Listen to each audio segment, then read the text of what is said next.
The first time I broke one of Ben Harker's rules, someone else paid for it. That's what I need you to understand before anything else. Not me. Someone else.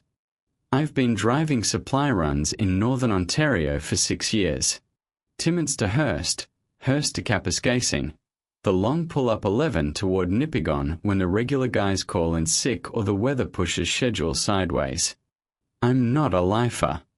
I fell into it after my sister Carla got sick and I needed something that paid well and kept me close enough to drive back on off days. The money's decent. The hours are brutal but predictable. You learn the roads the way you learn a person's face, not by studying it, but by seeing it so many times it becomes part of how your brain rests. Ben Harker trained me. 63 years old, built like a shipping container, voice like gravel in a dryer. He'd been running northern routes since before the Trans-Canada got its current shoulders. He drove for Macwa Logistics, same outfit I'm with, and he was assigned to show me the ropes back when I couldn't reverse a 53-footer without clenching my jaw hard enough to crack teeth. Ben had rules. Not company rules. Not transport regulations. Not the stuff in the binder they give you at orientation about hours of service and load securement. His rules were different. He told them to me during our third ride together, a Wednesday supply run, February, 8:30 in the morning, sun fully up but flat and white over the tree line. He said them casually, like afterthoughts, like he was reminding me to check my mirrors. He said, if the road is empty for more than 40 kilometers and you haven't seen another vehicle, turn your radio on. Doesn't matter what station. Doesn't matter if it's static. Just have sound in the cab. He said, if you pass a vehicle that's pulled over with no one visibly in it, don't slow down. Don't check. Drive past at speed. He said, if you see someone standing on the shoulder between kilometer markers, no car, no pack, no visible reason to be there, you do not stop and you do not look at them longer than it takes to confirm they're there. He said, between Hearst and White River, if the highway feels longer than it should, pull over at the next service point. Don't push through. Wait 20 minutes. Then drive. He said, if your engine stutters in a stretch with no reason, no warning lights, no temperature change, no mechanical cause, put your four-ways on and coast until it catches again. Don't turn the key. Don't restart. Let it come back on its own. He said these things and then he said, I'm not explaining them. That was it. I asked once. Just once. Why? He looked at me with this expression I've only seen twice in my life, once on a paramedic's face at a scene I drove past near Sudbury, and once on my mother when she told me about Carla's prognosis. It wasn't fear exactly. It was the face of someone holding knowledge that sits in the body like a stone. He said, because the road up here is not always the road. If you're listening to this late at night, and stories like this are what keep you company when nothing else does, you should subscribe to this channel. I don't tell many people about what happened, but someone should hear it. I followed Ben's rules for 4 years. Every run. No exceptions. They became as automatic as signaling or checking blind spots. I didn't understand them and I didn't need to. The road was long and I was often alone on it, and the rules gave shape to that aloneness. They were a practice, almost. A ritual that made the vast empty stretches feel like they had grammar. And for 4 years, nothing happened to me. Other drivers talked, sometimes. At the depot in Timmins, over coffee that tasted like it had been brewed during the Trudeau era, the first one. They talked about the roads the way you talk about weather, as something that happened to you, that you endured, that you'd be stupid to take personally but sometimes couldn't help it. Daniel Oakes told me once about a run he did in November where he counted 58 minutes without seeing a single other vehicle on Highway 11 between Smooth Rock Falls and Folliot. 58 minutes at 105 kilometers per hour. He said somewhere around the 40-minute mark, his radio, which had been playing a country station out of Chapleau, started picking up a different signal. Not static. A conversation. Two voices, a man and a woman, talking in a language he didn't recognize. He said the cadence was wrong. Too regular. Like both speakers were saying exactly the same number of syllables every time they spoke. He said it went on for 12 minutes and then his radio popped back to the country station mid-song, exactly where it had been when the interference started. Same song. Same measure. As if no time had passed on that frequency. Daniel laughed when he told me this. He said it was probably some CBC overflow from a northern indigenous language broadcast. He said he'd been tired. He said the cold does things to radio signals. He never drove that stretch at night again. Marie-Josée Lafleur told me she once passed a sedan pulled over near White River. Grey Buick, late model, hazards on, driver's door open. She said she almost stopped. Said something felt wrong about it. The door was open but the interior light wasn't on. She said she slowed to about 60 and as she came alongside it, she saw that the driver's seat was occupied. Someone was sitting in it. Facing forward. Not moving. She said, the door was open but they weren't getting out. They weren't getting in. They were just sitting there with the door open in -30. She didn't stop. She said for the next 11 kilometers her rear view showed headlights, the Buick's headlights, she assumed, following at a fixed distance. Then they weren't there. Not fading. Not turning off. Just gone between one mirror check and the next. I collected these stories the way you collect anything when you're lonely and the work is repetitive, without agenda, without organizing them into meaning. They were just the texture of the job. The oral history of a road system that passes through 600 kilometers of boreal forest where the nearest human help is sometimes an hour away in either direction. Then Ben Harker retired. March of last year. No party. No ceremony. He just stopped showing up on the rotation sheet and when I asked dispatch, they said he'd put in his papers. I drove out to his place near Matheson on a day off. A small house on a gravel road, wood stove going, his truck in the drive. He opened the door and he looked 10 years older than the last time I'd seen him, which had been 19 days prior. I asked him what happened. He said he'd seen a person on the shoulder between kilometer markers 312 and 313, northbound on 11, near Longlac. He said he'd seen this person before. Many times. Over many years. He said the person, a man, he thought, though he could never be certain at highway speed, had always been in the same position, standing on the gravel shoulder, facing the road, arms at their sides. He said the person had never moved in all the years he'd driven past. Until his last run. He said on his last run, the person on the shoulder turned their head to follow his cab as he passed. That was it. That was enough. Ben Harker, who had driven these roads for 37 years and had built his rules like a man building a levee against a flood he could hear but not see, Ben Harker saw that figure turn its head, and he pulled into the next service station, called dispatch, told them he was done, and never drove north of Matheson again. I asked him what it meant. That it turned. He said, "It means it isn't waiting anymore." I asked him what it was waiting for. He said he didn't know. He said he'd never known. He said the rules weren't about knowing. They were about not being selected. About passing through without drawing attention. About being unremarkable enough, consistent enough, rhythmic enough, that whatever shared the road with you never distinguished you from the road itself. I asked him, selected for what? He said, "Go home, Nate. Check on your sister. Drive your runs. Follow the rules." I drove home. 3 weeks later, I broke one.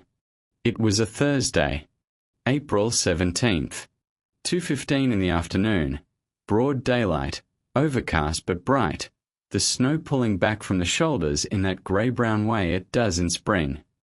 I was running a standard supply drop from Timmins to Hurst, loaded with dry goods and hardware for the Biltmore store on Highway 11 at the north end of town. Routine. I'd done it 100 times. Somewhere south of Martis, about kilometre 241, if I'm remembering the markers right, I passed a vehicle pulled over on the northbound shoulder. A van. Dark green. No hazards. Driver's door closed. And a woman standing outside it, at the rear, waving me down. She was clearly visible. She was clearly real. She was wearing a red parka and she was waving both arms over her head. The van's rear tire was flat. I could see the rim sitting on rubber even at speed. There was a child in the van. I could see the shape of a car seat through the rear window. I slowed. I know what Ben said. But his rule was about vehicles with no one visibly in them. This was different. This was a woman with a flat tire and a child, in April, on a highway where the next service was 40 minutes away and cell coverage was a coin flip. I wasn't going to drive past. That's not who I am. That's not who anyone should be. I pulled over, put my four-ways on, climbed down from the cab. The air was still.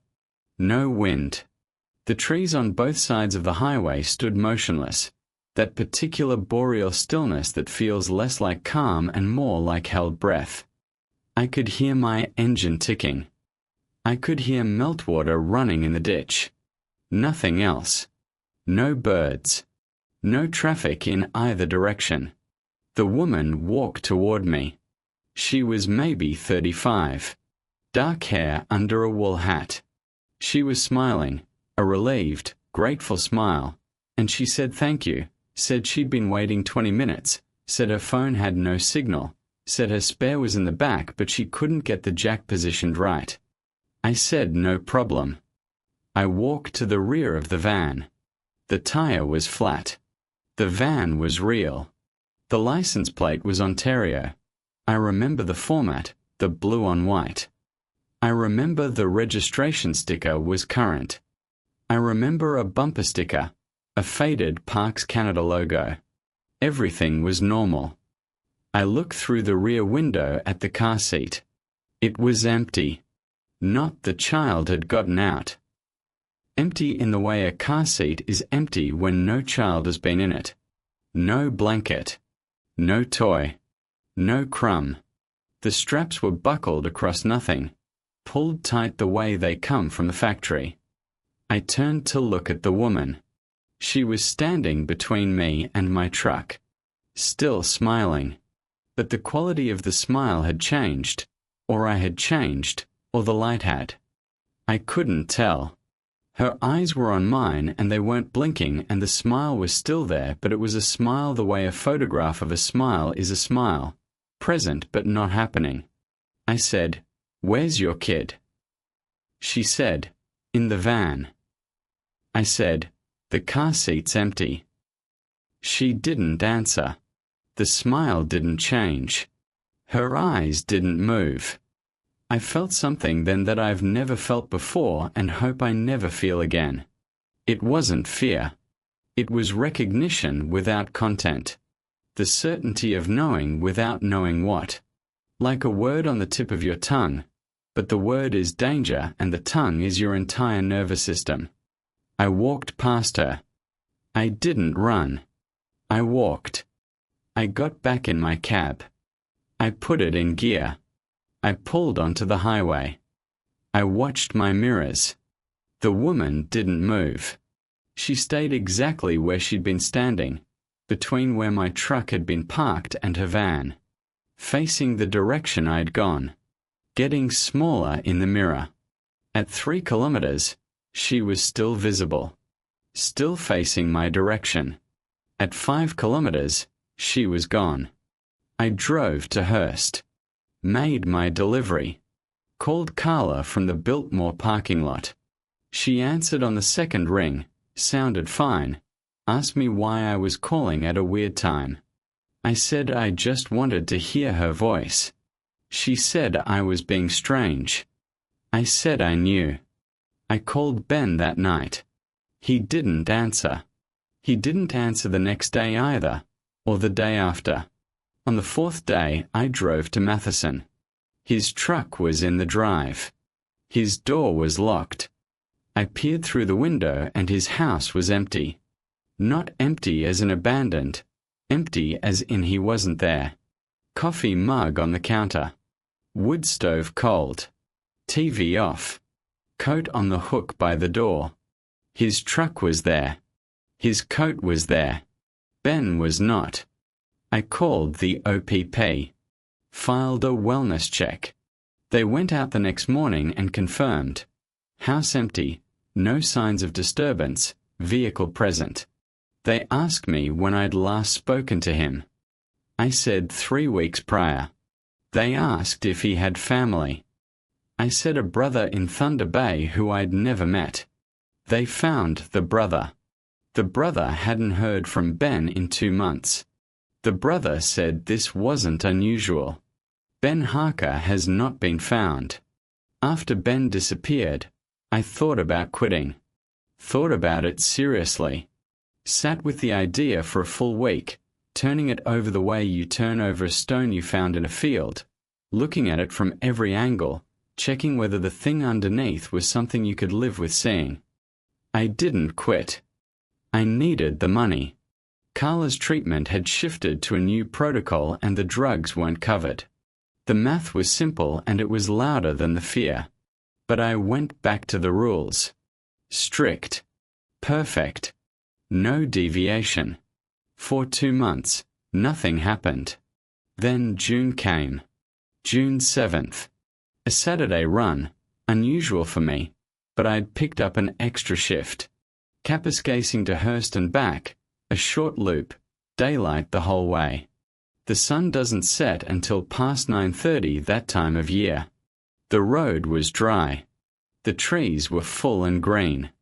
Everything was as alive as northern Ontario gets. I was northbound on 11, about 20 minutes south of Hearst, when I entered one of those stretches. You know the ones if you've driven up here. The road goes straight for so long that you can see the vanishing point.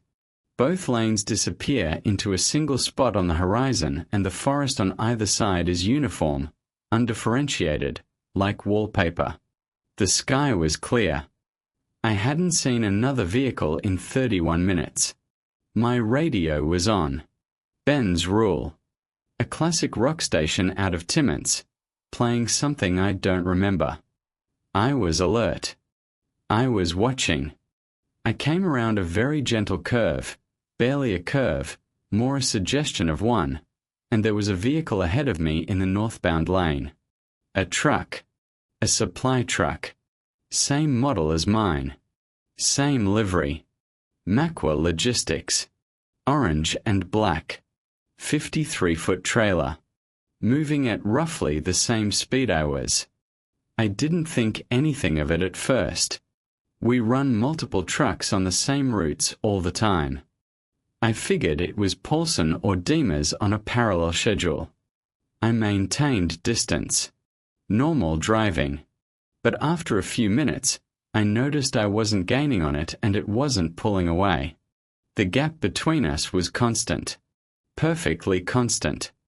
I checked my speedometer. 103. I maintained. The truck ahead maintained. I sped up to 110. The gap didn't change. I dropped to 95. The gap didn't change. I pulled out my phone, one hand on the wheel, I know, but I needed to check, and called dispatch. Asked who else was running northbound on 11 this afternoon. Dispatch said, "Just you, Nate. Nobody else out until Monday." I looked at the truck ahead of me. It was maybe 500 meters out. Close enough to see clearly, The Macwa logo on the rear doors, the trailer number. I squinted. The trailer number was mine. My trailer is Unit 1174. The trailer ahead of me read 1174. I was following myself. I didn't brake. I didn't accelerate. I kept my speed steady and my hands at 10 and 2, and I breathed. I watched. The truck ahead of me continued at its constant pace. Its brake lights never flashed. Its signal never blinked. It simply moved forward at exactly my speed, maintaining exactly my distance, on a road where we were the only two things moving. This went on for 7 minutes. Then the road ahead opened up. I could see a long straight, maybe 2 kilometers, and the truck was gone. Not turned off. Not pulled over. The straight was empty. There were no exits, no side roads, no pull-offs in that stretch. The truck was simply no longer on the road. My radio popped. A burst of static, half a second, and then the music came back. Same song. Same station. I pulled into Hearst, made my delivery, and sat in the lot for 40 minutes before I could make myself drive south again. On the way back, I passed kilometer marker 312. There was no one on the shoulder. I need to tell you about what happened in August, but I need to tell you something else first. After the truck, after I saw myself ahead of me on the road, I started asking other drivers. Not casually. Directly. I asked, "Have you ever seen your own truck on the highway when you were driving it?" Most of them looked at me like I'd asked if they believed in Santa Claus. A few laughed. One, Daniel Oakes, the same one who told me about the radio, got very quiet and said, "Don't ask that question in front of the new guys." I pressed him. He said, "It happens.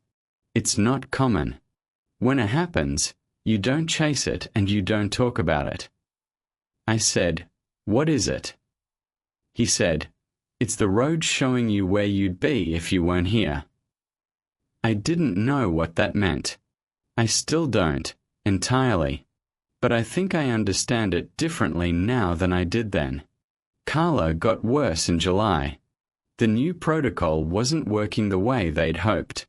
She was tired all the time, not sleepy, but depleted, like someone was slowly turning down her dimmer switch.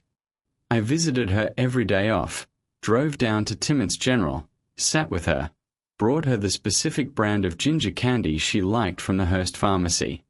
Her kids, my niece and nephew, 8 and 11, were staying with her ex-husband in Sudbury. The house she'd been renting felt hollow without them. I watered her plants. I checked her mail. On July 29th, I was checking her mail and found a letter with no return address. No postmark. No stamp. Just her name, Carla Fenn, written on the front in handwriting I didn't recognize. Inside was a single sheet of paper. Blank. Completely blank. White paper, standard letter size. No marks of any kind. I held it up to the light. Nothing. I checked the envelope again. Nothing else inside. I set it on her kitchen counter and forgot about it. 3 days later, visiting her at the hospital, she said, "Someone left a note in my room last night." I said, "What note?" She said a nurse had found a piece of paper on her bedside table in the morning. Folded once, her name on the outside. She said she'd opened it and it was blank. She'd assumed it was a mistake. Someone had grabbed the wrong sheet from a notepad. I asked if she still had it. She said she'd thrown it away. I went home that night and checked the letter I'd left on her kitchen counter. The paper wasn't blank anymore. There was writing on it. Small, neat, printed in pencil, not handwritten in a flowing way, but printed like an architect or a draftsman would print. Uniform letters. No variation in pressure. It said, "She is not going to be alone. That's all. 5 words. Centered on the page. I sat at Carla's kitchen table for a long time. I read it again. I turned it over. I held it to the light. I checked the envelope. The envelope now had a return address. It was my truck's license plate number. 2:40 a.m. 3 nights later. I hadn't slept. I was sitting in my apartment in Timmins, in the kitchen, with the letter on the table and a cup of coffee I wasn't drinking. My phone rang. Dispatch. The woman on the line, Anika, the overnight dispatcher, said, "Nate, I've got a flag on Unit 1174. The GPS is showing it in motion." I said, "I'm home. The truck is parked at the depot." She said, "I know. I can see the depot camera. Your truck is in its bay, but the GPS transponder is showing movement northbound on 11, just past Smooth Rock Falls." I said, "How fast?" She said, 803. My driving speed. My exact cruising speed. The number I hold to on long straights. I said, "Can you pull the dash cam?" She said, "I tried. Feed showing your bay. Truck's not moving. But the GPS says otherwise." I said, "Which one do you believe?" She didn't answer for a long time. Then she said, "Nate, this has happened before. Not with your unit. I've seen it 3 times in 4 years. The GPS shows a unit in motion that's physically parked. It runs the route. Same speed the driver usually holds. Same stops. Same timing. Then it comes back." I said, "Comes back?" She said, "The GPS returns to the depot location, usually around 4 or 5 a.m. I said, "And you never told any of us?" She said, "I was told not to. First time it happened, I reported it to Halloran. That's our operations manager. He said it was a transponder glitch. Told me to log it as a system error and move on. But it's not a glitch, Nate. Glitches don't run perfect routes. Glitches don't stop at the same fuel points. Glitches don't arrive." I said, "Arrive where?" She said, "Wherever the route ends. The GPS shows completion. Every time." I asked whose units it had happened with before. She gave me 2 names, Ben Harker, and a driver named Tomasz Wisek, who had worked for Makwa from 2014 to 2019. I asked where Tomasz was now. She said, "He quit. Moved to Vancouver. I think he's still there." I found Tomasz Wisek online the next morning and sent him a message. He replied within an hour, brief, terse, like he'd been waiting for someone to ask. He said, "Don't investigate." He said, "Drive your routes, follow the rules, don't look for patterns." He said, "What's on the road isn't there for you. It was there before the road. The road just gave it a shape to move in." I asked him what it wants. He said, "I don't think want applies." I asked him why he left. He said, "Because I started seeing the truck while I was in it." I asked what that meant. He said, "I was driving northbound and I looked in my side mirror and I saw my own cab behind me. Same truck. Same angle. Like I was being followed by myself. And when I turned to look through the rear window, directly, not in the mirror, there was nothing there. But in the mirror, it was still there. For 20 minutes. He said, that was the last time I drove. I asked if anything had happened to him since, if it followed him to Vancouver.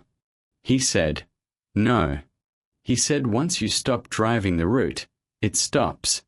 He said it's not interested in you. It's interested in the pattern you make. The repetition. The consistency. The rhythm of a truck on a road at the same speed on the same schedule over and over and over. He said, it likes regularity. It learns regularity.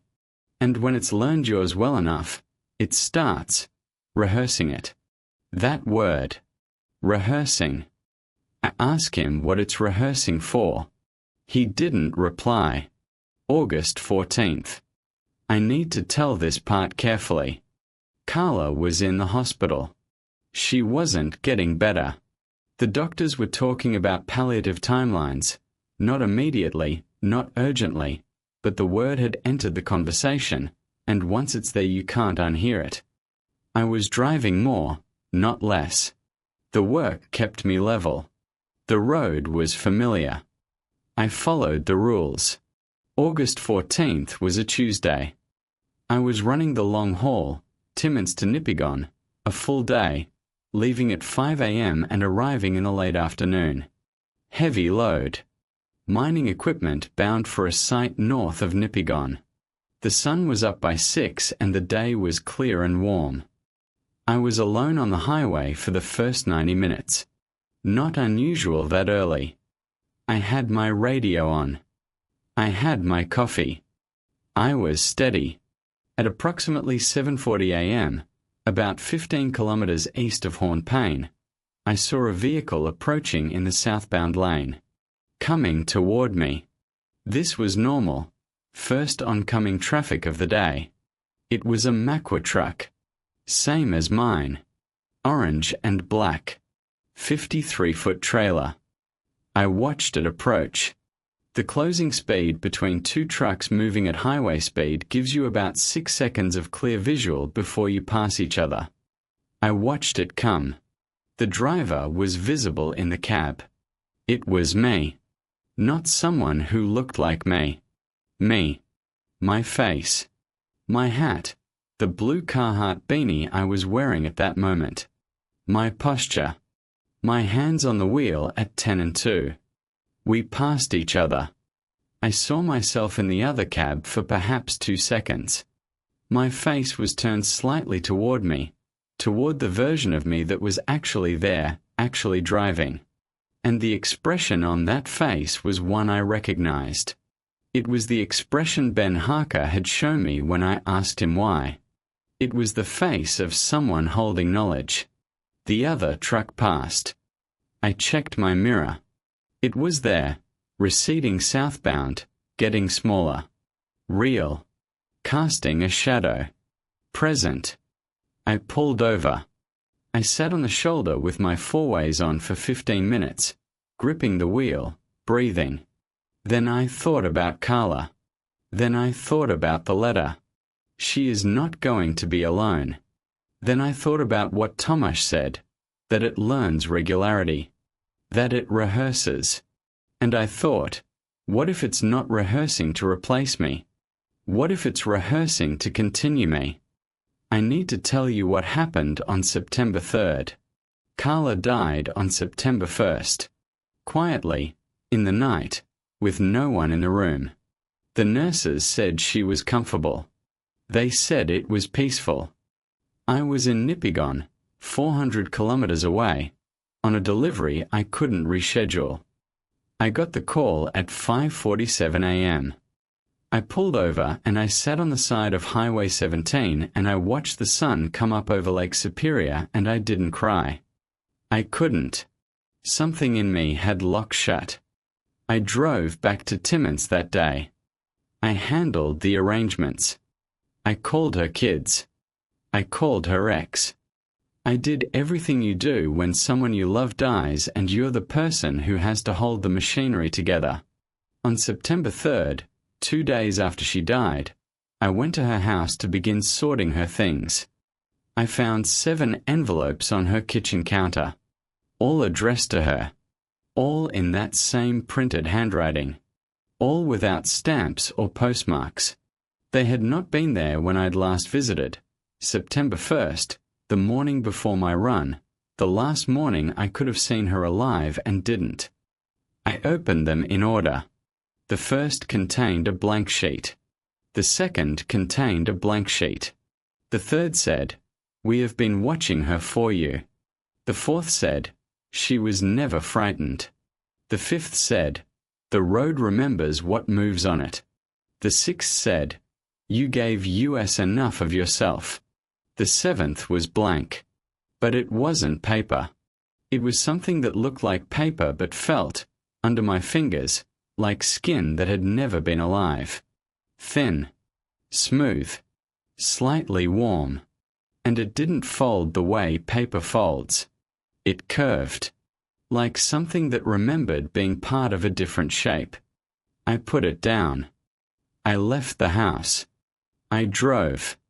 I'm still driving. That's the thing. I'm still doing the runs. Timmins to Hurst. Hurst to Kapuskasing. The long pull-up 11 when they need me. I follow the rules.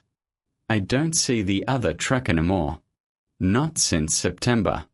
Not since the letters. Something changed after Carla died, or something completed itself. The road feels the same. The stretches of empty highway are the same. The silence is the same. But I'm different in it. I notice, now, that I never see the figure on the shoulder. Not at kilometer 312. Not anywhere. Ben saw it for 37 years. I've never seen it once.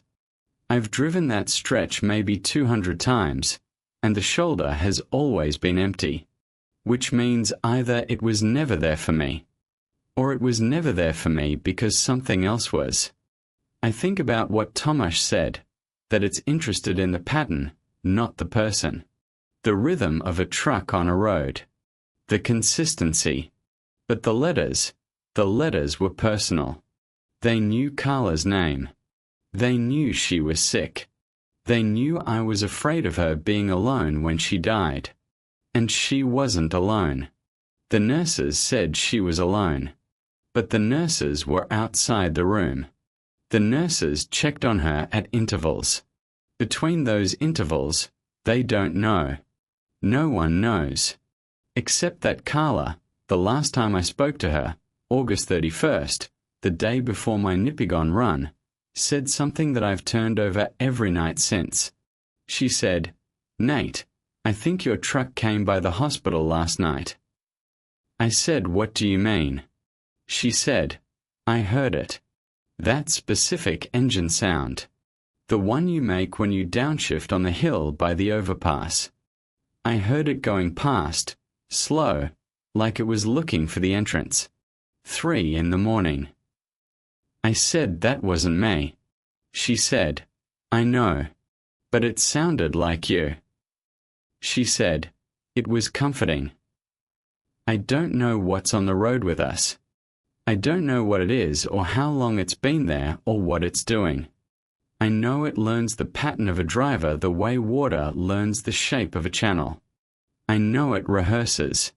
I know it can produce things, letters, sounds, presences, that are specific to the people a driver cares about. I know Ben Harker saw it turn its head and was terrified enough to quit everything overnight, and then disappeared 3 weeks later. I know Tomasz Wisek ran to the other side of the country and it let him go. I know that whatever used my route, my speed, my engine sound to pass by my dying sister's hospital in the middle of the night, it didn't hurt her. She said it was comforting. But I don't know if that was kindness. I don't know if the concept applies. I don't know if what my sister heard at 3 a.m. was something that cared about her, or something that had simply learned me so thoroughly that it could produce the feeling of me without my being there. A copy of comfort. A rehearsal of love. I drive the same routes. I keep the same speed. I follow Ben's rules because they're all I have and because whatever invisible contract exists between the drivers and the road seems to hold as long as you don't deviate. But I broke the rule. I stopped for the woman with the flat tire. And nothing came for me. Something came for Ben, or Ben went to something, but I'm still here. Still driving. Still making the pattern. And I think that's what it wanted. Not me out of the truck. Me in it. Permanently. Consistently. Making the shape on the road that it's learning to walk. I think when it's learned me completely, when the rehearsal is perfect, when the copy is indistinguishable, it won't need me anymore. And I think that's what happened to Ben. I think whatever took his shape knew his roots so perfectly that Ben became redundant. I think the thing on the shoulder that finally turned its head was not looking at Ben. It was showing him that it had learned to look. I still drive. What else am I going to do? The road's still there. The rules still work. The silence between towns still feels the same. And somewhere on this highway, maybe ahead of me, maybe behind me, maybe overlapping with me in a way I can't perceive, something is driving my route in my truck at my speed, and it's getting better at being me every time it does. One day I'll look in my side mirror and there won't be anything behind me. And I'll think that means I'm alone. But I think it'll mean the opposite. I think it'll mean it's finally driving as me, with me, in exactly the same space. And the reason I won't see it in the mirror is because there will be no distance left between us. And I don't know if that's the ending, or if that's what I've been becoming since the first time I turned the key.